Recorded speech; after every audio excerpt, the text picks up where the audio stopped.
All right, this morning we're just gonna put some new rails on right now, and I felt like I should go over like rail placement and why I place my rails in certain places. Don't mind the garage, it's kind of a mess right now. It's kind of dark in here too, dang. Yeah, because I feel like I haven't really done a video about rails, or at least rail placement in a while. So let's get into this. Let's get some lights on. Okay, so this is my board right now that we're gonna be putting some new rails on. It's a 10-inch C-Rat shin splitter. As you can see, I actually had holes drilled in. They are a little less than about 2 inches, almost 1 3/4. I'm actually gonna move them in a little bit more, and I'll go over kind of the reasoning why I like the rails pushed in so much.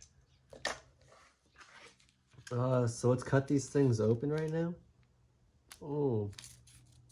The reason why I like these Santa Cruz rails is that they are thick, they're pretty lightweight, the plastic is super hard, they're always a quick, consistent slide, and yeah, they're chill. If you see people placing them on the edge of their board, this is kind of usually for the grabbing. So when you're actually grabbing your board for indie, melon, or something, it's nice to have a little something to grab onto. That's why you put it on the edge of your board. But the further you move them in, the better for board sliding it's going to be. People getting board slide marks in the middle. I personally like to move them in a little bit further just so you don't get that extra board friction, just so you're sliding on plastic. This keeps that quick, consistent slide. Another benefit with your rails being further pushed in is that it's easier to do those tilt combos off of your board slides.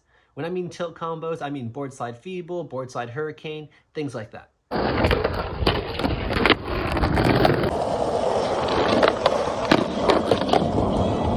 kind of like to mark my rails at least 2 inches. So this is what we're gonna go mark at right now. You could start marking it at 1 inch if you guys like to try, but your boy, I'm gonna do 2 inches.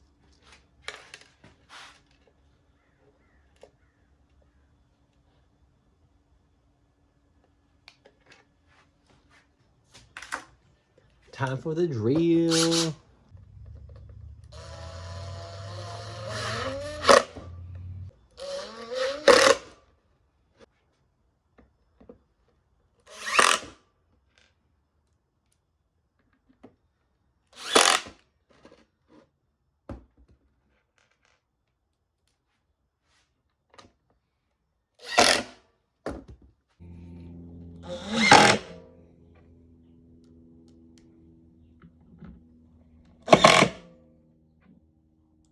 So I just got the last screw in, and let's take a look.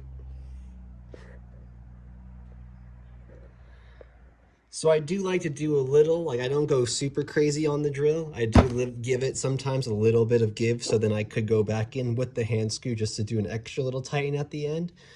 But yeah, otherwise then that's about it. That's what she looks like. Most of my boards are about 2 inches in. If you do have a bigger board, it does make sense with the rails pushed further in just because you have extra board.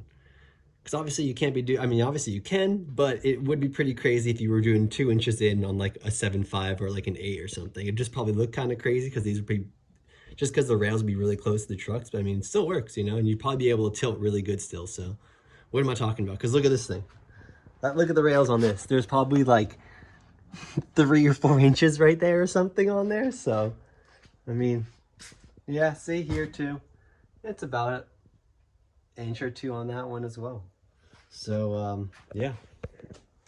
Hope that helped. If there's any questions, leave a comment. I'll get back to you.